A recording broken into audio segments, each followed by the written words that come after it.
Thank you, sir. Sir, this bill seeks to merge to the PIO and the OCI together. That would be very nice, because if they get long visas, they would not be forced to the police station, stand in a square or argue with the police official. I am happy that it is being done away with. But sir, there are certain apprehensions which I would like to bring to the notice of the minister. The clause number 4, page 2, discuss about who is eligible for citizenship. Here I would like to invite the attention of the Honorable Minister to line 26, 4, clause 4, 7A, I, 1A and 4.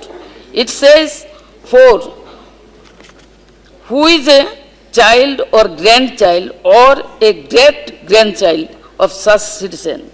I want to know from the government whether other nations also have such a clause. If other nations is the world do not adhere to this principle, why should we alone adhere to such principle? Sir, I would touch upon clause 4, 7B2. It says, an overseas citizen of India cardholder shall not be entitled to the rights conferred on a citizen of India. Sir, here 9 points have been enumerated concerning election as President, Vice President, Judge of the Supreme Court, Judge of the High Court, etc. But apart from this, there are many other positions which this person can hold. What about a person becoming an office bearer of a political party? What about a person becoming the President of the Chamber of Commerce? So all these things need clarification. Then, sir, the last line of clause 4 says, 2, has not been resolved but during the subsistence of such marriage he has solemnized marriage with any other person.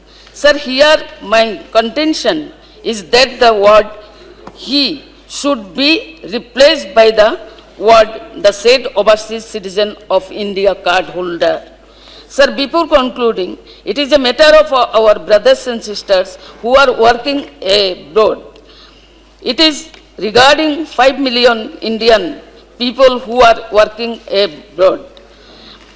This bill should not be contemplated just because of the people of United States. It should be applicable to the other persons also, including those who are working in the Gulf countries.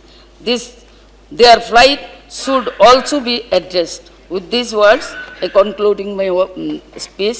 Thank you, sir.